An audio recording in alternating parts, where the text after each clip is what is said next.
कमला की प्यारी बहुरानी को सब पता है, उसे हर चीज़ की नॉलेज है। पर फिर भी पता नहीं क्यों कमला अपनी बहुरानी से परेशान रहती है। आखिर कमला की परेशानी के पीछे की वजह क्या थी, चलिए देखते हैं। हे भगवान, सब्जियां कितनी महंगी हो गई है। सब्जियों के दाम तो आसमान छू रहे हैं। क्या हो रहा है इस नई सरकार की राजनीति में? अरे भगवान, हर चीज़ में सरकार को क्यों दोष देती हो? सरकार चाहे कोई सी भी आ जाए, महंगाई कम नहीं होगी। जैसे जैसे देश आगे बढ़ेगा महंगाई भी बढ़ती जाएगी। अरे जब ये सरकार कुछ कर ही नहीं सकती, महंगाई कम नहीं कर सकती, तो इतने बड़े बड़े वादे क्यों करती है? जब तक ये पार्टियां जीत नहीं जाती ना, तब तक तो यही कहती है हम महंगाई कम करेंगे, गली मोहल्ले और सड़क बनवाएंगे, बहुत सारी सुविधाएं देंगे। पर जीतने के बाद देख लो। सच में माँ जी सही कहते हैं ससुर जी, आप तो हाथ धोकर पीछे पड़ जाती हैं। अरे अब इसमें सरकार की क्या गलती? महंगाई तो हम आम आदमियों ने ही बढ़ाई है ना। अब देखिए, पहले मैं एक सूट 200 रुपये में सिलती थी, पर अब मैं 300 से कम नहीं लेती। अब देखा देखी लोग भी अपना रेट बढ़ा रहे हैं, जिस वजह से धीरे धीरे महंगाई बढ़ जाती है। अब सरकार थोड़ी ना कहती है कि तुम अपना सामान सस्ते में या महंगे में बेचो। अरे बहुरानी, तुम बहुत भोली हो, तुम कुछ नहीं जानती। तुम इन नेताओं की राजनीति नहीं समझ पाओगी, किस तरह से महंगाई बढ़ाते हैं और काम करते हैं। पिताजी, आप नहीं जानते कुछ भी। आपने अपने समय में साइंस ली थी ना, तभी तो सरकारी इंजीनियर है। पर मैंने तो पॉलिटिकल ऑनर्स किया है, मुझे तो राजनीति का बहुत अच्छे से ज्ञान है, मैं सब जानती हूँ। रानी बहू, तुझ जैसा ज्ञानी तो इस पूरी दुनिया में नहीं है, तुझे तो सब आता है।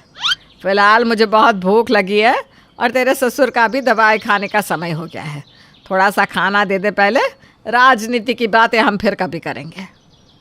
रानी की बेवकूफ़ी बचकानी बातों को सुनकर कमला परेशान हो चुकी थी, इसलिए वो रानी की झूठी तारीफ करके कुछ समय के लिए उसे वहाँ से भगा देती है।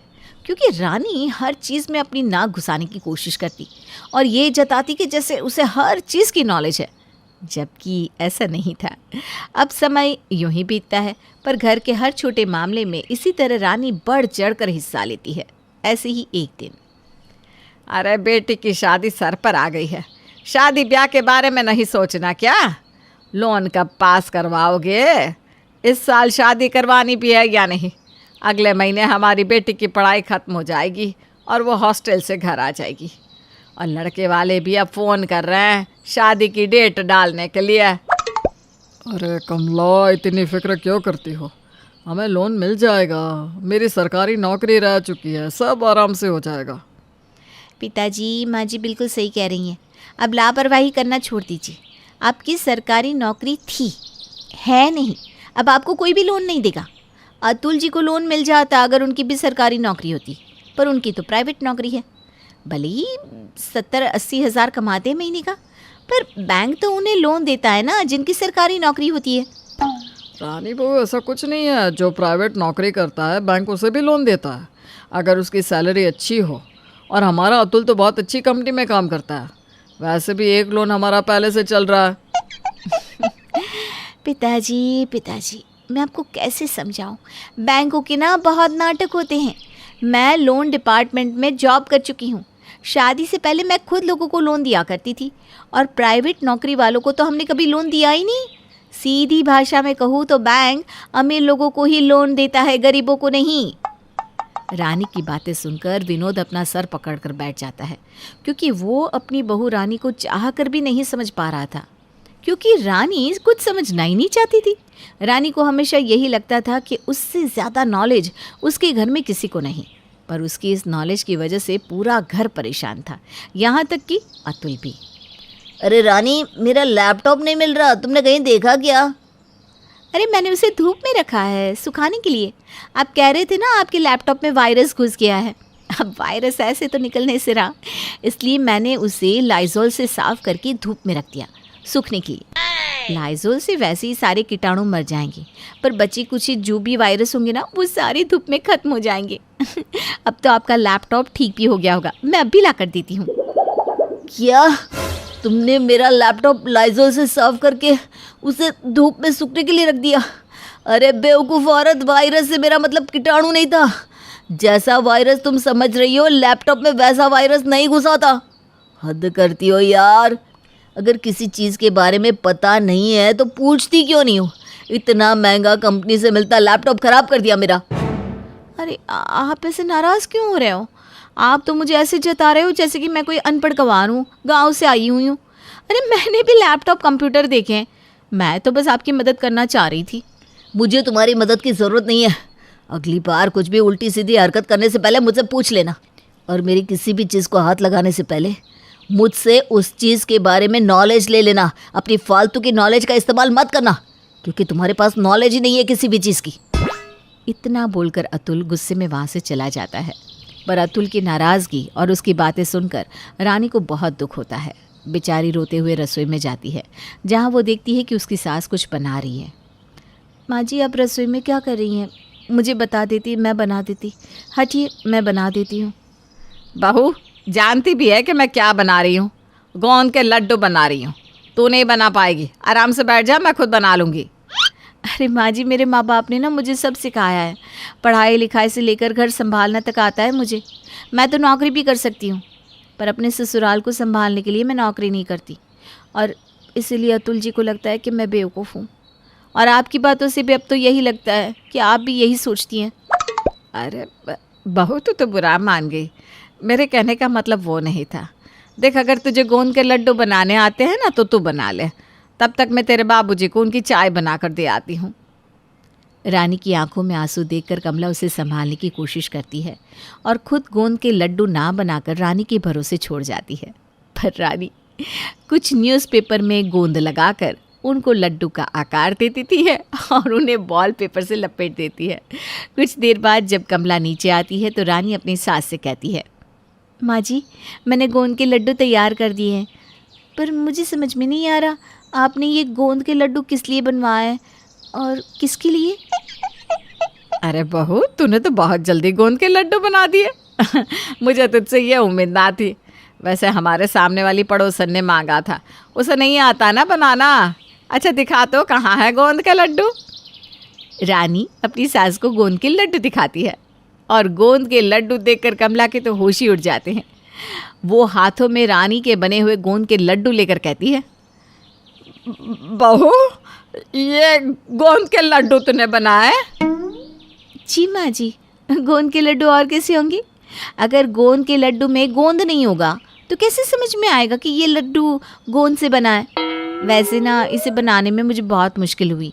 देखिए ना, पूरे हाथ में भी गोंद लग गया है।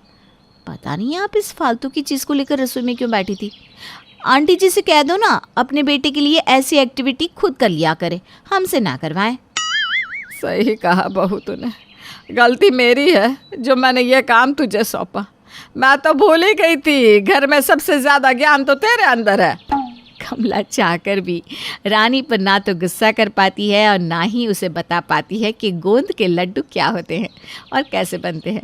जिसके बाद कमला अपने बेटे और पति के साथ मिलकर अपनी बहू को सबक सिखाने की सोचती है, पर इसका कोई फ़ायदा नहीं होता और रानी को दुखी देखकर घर वाले भी कुछ कहना बंद कर देते हैं और वो रानी को उसके हाल पर छोड़ देते हैं और खुद कान पकड़ लेते हैं कि उससे किसी अच्छे काम की उम्मीद नहीं रखेंगे। ससुराल में खुद को सेटल करना हर लड़की के लिए किसी चुनौती से कम नहीं होता, लेकिन क्या हो जब हकीकत सपने से अलग हो। निधि शादी के बाद। वो मैं कह रही थी कि मैं कौन से कपड़े पैक करूं हनीमून के लिए। स्विट्जरलैंड का मौसम पता नहीं कैसा होगा। कहाँ का मौसम बहू? माँ, मैंने तो स्विट्जरलैंड सुना। हाँ, तो हम कहाँ जाएंगे हनीमून के लिए? मसूरी जाएंगे जाने मन।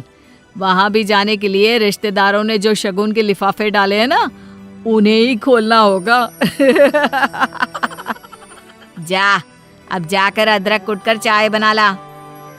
हे भगवान, ये क्या हो रहा है? लग ही नहीं रहा कि नई नई शादी हुई है। चाय कौन बनाता है?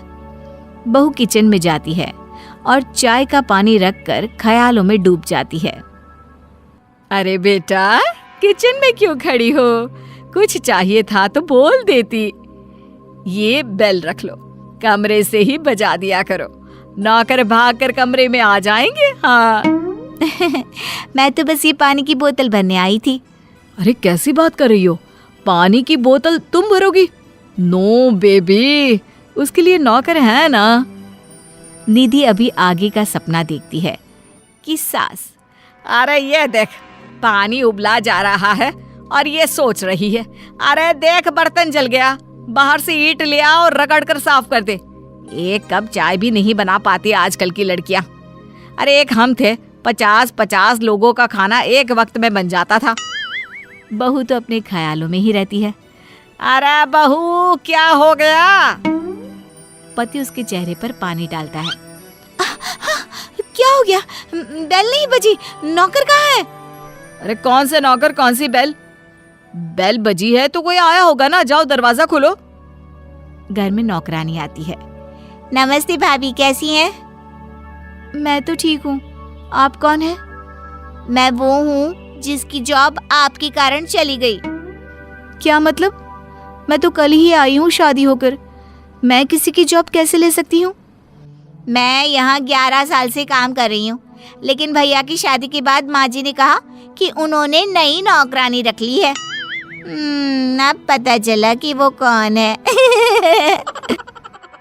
ए कांता, ज्यादा ना बोल, क्या करने आई है ये बता। हिसाब करने आई हूँ मैं, पिछले 3 महीने के पैसे, शादी का शगन और हाँ 3 महीने के पैसे में ब्याज। चुपचाप दे दो वरना। अरे कांता, तेरे पैसे के लिए कब मना किया है बेटा, जरा वो शगन के लिफाफे खोल कर कांता का हिसाब तो कर दे। नहीं नहीं, वो पैसे तो मेरे हनीमून के लिए हैं, मैं नहीं देने वाली। वाह जी वाह, खुद के हनीमून की पड़ी है, यहाँ इनके कारण मेरी नौकरी चली गई, वो कुछ नहीं। बेटा पैसे लेकर कांता को दे देता है। आती रहना। हाँ ठीक है कांता, जा अब। कांता चली जाती है। चलो कल मंदिर चलेंगे हनुमान जी के, घूम आएंगे सारे ही। हाँ माँ ठीक है, वो क्या है ना, मसूरी में भी मंदिर ही तो जाना था, तो यहीं चलते हैं। निधि का सपना एक एक कर टूट रहा था। अगले दिन निधि भारी साड़ी पहनकर तैयार हो जाती है। पार्लर से अच्छा सा हेयर स्टाइल करवा कर खड़ी ही होती है कि वो फिर ख्यालों में खो जाती है। हे प्रिंसेस, चलो मैं ड्राइवर को बोल देता हूँ, वो कार लगा देगा। कौन सी कार में चलोगी? कोई भी चलेगी। अरे ऐसे कैसे कोई भी चलेगी? लेट मी गेस, तुमने लाल साड़ी पहनी है तो मैं लाल रंग की जैगुआर निकालने को बोल देता हूँ। How sweet. मेरी हेयर स्टाइल कैसी लग रही है? अरे बिल्कुल माधुरी दीक्षित जैसी, कितनी प्यारी लग रही हो तुम। तभी ख्वाब टूटता है और एक बार फिर से सास की आवाज आती है। अरे चलो सब तैयार है ना, निकलते हैं जल्दी, सब अपने अपने हेलमेट ले लो। अरे रहने दो ना माँ, वो 3 सवारी 2 पहिया में बैठकर जाएंगे तो पुलिस पकड़ सकती है। माँ गली गली से निकालूंगा, वहाँ पुलिस नहीं होती है, तो चाहो तो हेलमेट ना भी पहनो। अरे नहीं नहीं, मैं बाइक से नहीं जाऊंगी। अरे नहीं नहीं बहू, बाइक नहीं, वो तो स्कूटर है, वेस्पा, नाम तो सुना होगा। लेकिन वो तो कब की बंद हो गई है ना। अरे ना बहू, वो मेरे ससुर जी है ना, तब की है, लेकिन अब मेंटेन है। चल आप जल्दी कर। हे भगवान, कितनी परीक्षा लेगा, क्या सोचा था, क्या निकला। खैर दिन गुजरते हैं, समय के साथ निधि के सपने भी बड़े होने लगते हैं। फिर एक रोज, अरे यार वो रिश्तेदारी में शादी पड़ी है, तुम माँ के साथ जाकर कुछ शॉपिंग कर लेना, मैं कार्ड छोड़ दूंगा घर पर। शादी के बाद पहली बार शॉपिंग। निधि का सपना फिर एक बार रंग लेना शुरू कर देता है। सुन निधि, साफ साफ बोल रही हूँ, सिर्फ 2 साड़ियाँ लेनी है और थोड़े से गहने। मेकअप तो तेरा शादी वाला ही चल जाएगा ना। जी माँ जी, मेकअप में सिर्फ मुझे कुछ लिपस्टिक चाहिए। अरे ठीक है ले लेना। चल मैं तैयार होने जा रही हूँ, तू भी तैयार हो जा। अब माँ जी कल चले तो, आज मैंने सर नहीं धोया है। अरे तो कौन सा वहाँ तेरे बालों को देखकर डिस्काउंट मिलने वाला है? जा जाकर तैयार हो जा। बहू जल्दी से बाल धोती है, वन पीस ड्रेस पहनती है और शीशे के सामने खड़ी हो जाती है कि समझ गए ना, वही ख्वाब फिर से आ जाता है। माँ जी, ये होटल ताज में चलते हैं। होटल में शॉपिंग बहू? हाँ माँ जी, वो सारे टॉप ब्रांड के डिजाइनर्स होते हैं ना, उनके ड्रेसेस वहीं तो मिलते हैं। आप मनीष मल्होत्रा, सव्यसाची, इनके बारे में तो जानती है ना। और पता है, बॉबी ब्राउन का मेकअप भी है वहाँ पर। अरे वाह बहू, चल तो फिर। और हाँ, एक बात साफ साफ बता रही हूँ, जो खरीदना है खरीद लेना। अरे कसम लगे तुझे, जो तूने प्राइस टैग देखने की कोशिश भी की तो। ना माँ ना, उन लोगों के कपड़े तो मैं देखते ही पसंद कर लूँगी। उसमें तो क्या है, बस गहनों का है। मैं सोच रही थी। अरे सिर्फ रूबी के गहने लेना, बहू बहुत फैशन में है आजकल। जी माँ जी, 50 या 60 लाख में तो बहुत अच्छा हार मिल जाएगा मैचिंग। हाँ इतना तो ठीक है बहू, एक दिन का फंक्शन है, करना ही क्या है। बहू अभी ख्यालों में थी कि ए बहू, रिक्शा खड़ा है, जल्दी आ जा। बहू का सपना फिर से टूट जाता है और पहुंच जाती है सास के रिक्शे पर। हाँ भैया, ये रही मार्केट, रोक दो जरा। माँ जी, ये तो लोकल मार्केट है। हाँ तो तुझे क्या इंटरनेशनल मार्केट जाना है? अरे चल उतर। फिर साड़ी की दुकान में। बहू 2 से 3 हजार में जितनी मर्जी साड़ी ले ले, और यहाँ से जल्दी शॉपिंग करके हम गहने लेने चलेंगे। अरे वहाँ पर नकली हार में सोने की पॉलिश करके क्या हार बनाते हैं। 30 रुपए में तो 3 लाख का जलवा दिखाते हैं। पर माँ जी, मेकअप? हाँ वो भी है ना। वो क्या कंपनी है? बॉबी ब्राउन, मैक और अरे हाँ, सब कुछ मिलता है वहाँ पर। लोकल बाजार में माँ जी। हाँ और क्या, मैक की जगह मैक है और बॉबी ब्राउन की जगह बार्बी ब्राउन। अरे फिक्र मत कर बहू, सब मिल जाएगा। हाय रे किस्मत। दीनदयाल और सुमित्रा का बेटा अनुज बहुत ही संस्कारी था। वो हमेशा अपने पापा दीनदयाल और माँ सुमित्रा की हर बात मानता था। अनुज को जितनी भी तनख्वाह मिलती थी, उसका सारा हिसाब किताब दीनदयाल अपने पास रखता था। जब अनुज की शादी कृष्णा नाम की लड़की के साथ हो गई, तब भी अनुज अपने कमाए हुए सारे पैसों को अपने माँ बाप को ही देता था और कृष्णा को छोटी छोटी चीज़ खरीदने के लिए भी अपने सास ससुर की परमिशन लेनी पड़ती थी। इसकी वजह से धीरे धीरे कृष्णा को गुस्सा आने लगा और इसीलिए एक दिन उसने अनुज को कमरे में बुलाकर उससे बात करने की कोशिश की। आप अपने माँ बाप की सारी बातें मानते हैं और ये मुझे बहुत अच्छा भी लगता है, लेकिन अब आपने मुझसे शादी की है, मेरी जिम्मेदारी उठाना भी आप ही का काम है ना। ऐसा क्यों कह रही हो तुम? क्या मैं तुम्हें खुश नहीं रखता? वो बात नहीं है अनुज, आप मुझे खुश रखते हैं, लेकिन देखिए ना, एक छोटी सी चीज के लिए, एक माचिस के डिब्बे लाने के लिए भी मुझे आपके मम्मी पापा की परमिशन लेनी पड़ती है, उनसे पैसे मांगने पड़ते हैं। अरे तो इसमें परेशानी क्या है? अच्छा नहीं लगता अनुज, आपकी इतनी अच्छी सैलरी होते हुए भी किसी के आगे हाथ फैलाना मुझे बिल्कुल पसंद नहीं। इसमें हाथ फैलाने वाली कोई बात नहीं है कृष्णा, तुम बात को गलत दिशा में ले जा रही हो। वो हमारे माँ बाप है और हमारी चिंता करते हैं, इसीलिए पैसों का हिसाब किताब अपने पास रखते हैं। मैं आपकी बात से पूरी तरह सहमत हूँ, लेकिन कम से कम महीने के 2-4 हजार तो आप मुझे दे सकते हैं ना, जिससे मैं अपनी जरूरत की चीजें ला सकूं। देखो कृष्णा, इस घर में हमेशा से ऐसा ही रहता आया है और ऐसा ही रहेगा, और प्लीज इस बारे में अब मैं आगे और कोई बात सुनना नहीं चाहता। शाम के वक्त, मम्मी जी मुझे पार्लर जाना था, 100 रुपए चाहिए थे। अरे बहू, अभी 20 दिन पहले ही तो पार्लर गई थी, फिर से पार्लर जाना है? पैसों की कोई कीमत है या नहीं? मम्मी जी, मैं सिर्फ 100 रुपए ही मांग रही हूँ और चाचा जी के यहाँ शादी में जाना है। आपको पता है ना, 100 रुपए में क्या बिगड़ जाएगा, मेरा पार्लर जाना ज़रूरी है। अच्छा ठीक है, ये लो 100 रुपये, और पैसे बचे तो आकर वापस दे देना। ठीक है मम्मी जी। अच्छा ये बताओ, शादी में क्या पहनने वाली हो? अरे ढंग के कपड़े पहना, हमारी नाक कटवा के ना आना रिश्तेदारी में। मम्मी जी सोच रही थी कल अनुज के ऑफिस की छुट्टी है, तो उनके साथ जाकर शॉपिंग करके आ जाऊंगी। ठीक है, मैं तुम दोनों को कपड़े खरीदने के लिए जेब खर्ची दे दूंगा। 2000 तुम्हारे लिए हैं और 5000 अनुज के लिए। लेकिन पापा जी, अगर मेरे कपड़े 2000 में नहीं आए तो? कोई बात नहीं, मुझे बाजार से फ़ोन करके बता देना, मैं और पैसे भिजवा दूंगा। ये क्या तरीका है, इतनी छोटी छोटी बातों के लिए भी सास ससुर से पैसे लेना। मम्मी पापा ने तो पूरी तरह से इस घर को अपने कब्जे में लिया हुआ है। हम अपनी मर्जी से ना कुछ पहन सकते हैं ना खा सकते हैं। कृष्णा के जाने के बाद दीनदयाल और सुमित्रा आपस में एक दूसरे से बात करते हैं। सुना आपने, बहू ने कैसा मुंह चढ़ा लिया जब मैंने उसे कहा कि रोज रोज पार्लर जाने की क्या ज़रूरत है।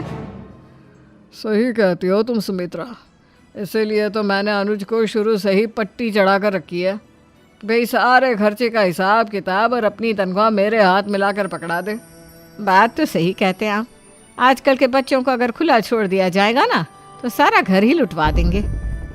तुम उसकी चिंता ना करो, अनुज पूरी तरह से मेरी बातों में आया हुआ है।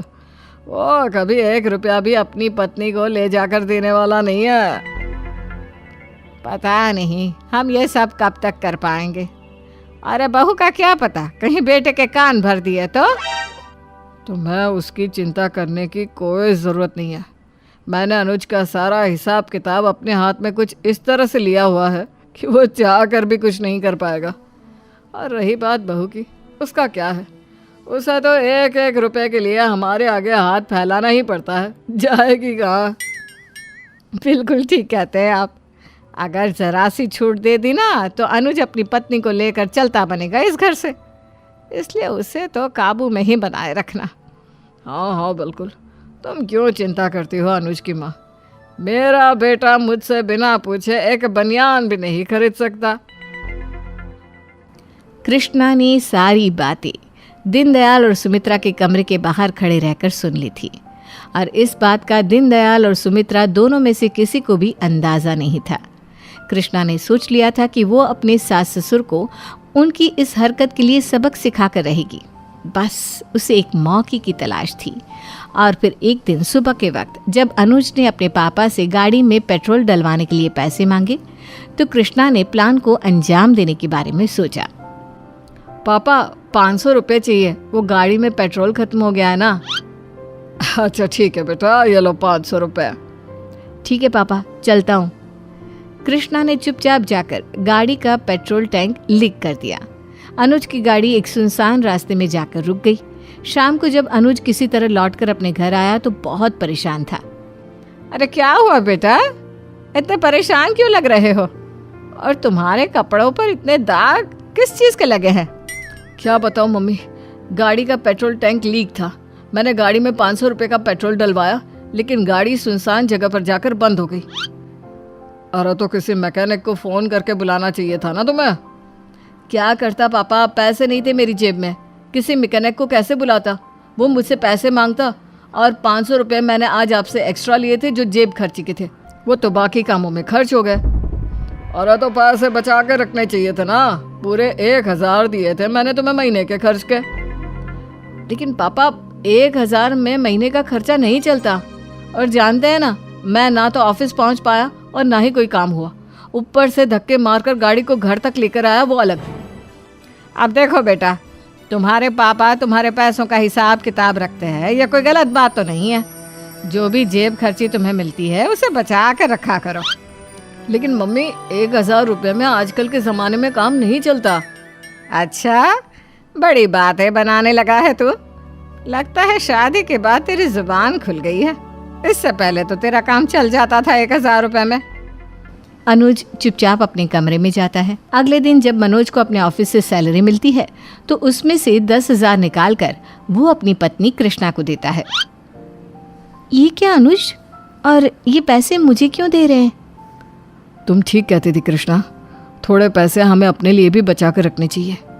ये पैसे तुम चुपचाप अपने पास रख लो। उस दिन मेरे पास जेब में जब 1 रुपया भी नहीं था, कितनी प्रॉब्लम हुई थी ये मैं ही जानता हूँ। मैं तो पहले से कहती थी, लेकिन चलिए कोई बात नहीं, देर आए दुरुस्त आए।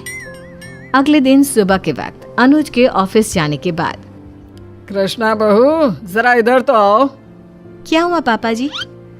अनुज ने मुझे अपनी तनख्वाह लाकर तो दे दी बेटा, लेकिन इस पे पूरे 10,000 कम है। जा जल्दी से ले आओ और वो 10,000 मुझे दे दो। लेकिन पापा जी, वो पैसे तो खुद अनुज ने मुझे दिए हैं। अरे हमें क्या पता तुमने चोरी कर लिया हो तो। मेरा बेटा तो सीधा साधा है, जैसी तनख्वाह मिली नहीं अपने पापा को लाकर दे देता है। चलो जल्दी करो और 10,000 लाकर हमें दे दो, हम तुम्हारी शिकायत नहीं करेंगे उससे बस। मम्मी जी, पापा जी, आपको शिकायत करने की ज़रूरत भी नहीं है। मैं सच कह रही हूँ, अनुज ने खुद मुझे वो पैसे ला कर दिए हैं। अच्छा, मैं मार्केट चलती हूँ, मुझे शॉपिंग करने जाना है। कृष्णा के जाने के बाद देखा, मैं ना कहती थी कि ये ज़रूर उसके कान भर देगी। पूरे 10,000 कम मिले हैं इस बार आपको। अब बताइए क्या करेंगे? इस मामले को तो मैं बाद में सुलझा लूँगा। अभी तो मैं ज़रा बैंक जा रहा हूँ, ये सारी तनख्वाह अपने खाते में डलवाने के लिए। वापस लौटकर अनुज से बात करता हूँ। इतना कहकर दीनदयाल बैंक चले गए। अनुज पहले से ही ऑफिस गया हुआ था और कृष्णा जैसे ही बाजार से लौटकर आई, उसने देखा कि सुमित्रा फर्श पर बेहोश गिरी पड़ी हुई थी। मम्मी जी उठिए, क्या हुआ आपको? अब ठीक तो है? जल्दी से डॉक्टर को फ़ोन करती हूँ। नहीं, मम्मी जी को सीधे हॉस्पिटल लेकर जाती हूँ। अनुज और पापा जी का भी फ़ोन नहीं लग रहा, हॉस्पिटल ले जाना ही ठीक रहेगा। हॉस्पिटल पहुँचने के बाद आप काउंटर पर 5,000 जमा करवा दीजिए, आपकी सास का इलाज शुरू हो जाएगा। हाँ, 1 मिनट रुकिए, मैं अभी पैसे जमा करवाती हूँ। कृष्णा ने काउंटर पर जाकर 5,000 जमा करवा दिए और डॉक्टर ने सुमित्रा का इलाज शुरू कर दिया। कुछ देर के बाद अनुज और दीनदयाल दोनों अस्पताल पहुंचे। डॉक्टर साहब, मेरी पत्नी ठीक तो है ना? अपनी बहू का शुक्रिया अदा कीजिए, जो सही वक्त पर वो उन्हें यहाँ लेकर आ गई और उनकी फीस भी जमा करवा दी, वरना आज आपकी पत्नी का बचना मुश्किल था। कृष्णा, ये तुमने बहुत अच्छा किया, मम्मी की जान बचा ली। अनुज, अगर आपने मुझे पैसे नहीं दिए होते तो पता नहीं आज क्या हो जाता। वो तो मेरे पास 10,000 रुपये थे, तो मैंने फटाफट फीस जमा करवा दी। डॉक्टर को बुलाकर मम्मी जी का इलाज भी शुरू करवा दिया। अनुज और कृष्णा, मैं तुम दोनों से एक बात कहना चाहता हूँ। मैंने तुम्हारी तनख्वाह और पैसों के मामले में कुछ ज़्यादा ही कब्जा किया हुआ था, लेकिन आज मुझे अपनी गलती का एहसास हो गया है। आज अगर बहू के हाथ में पैसे नहीं होते तो वो कैसे सुमित्रा को अस्पताल लेकर आती और उसका इलाज करवाती। मेरी गलती के लिए मुझे माफ़ कर दो बेटा।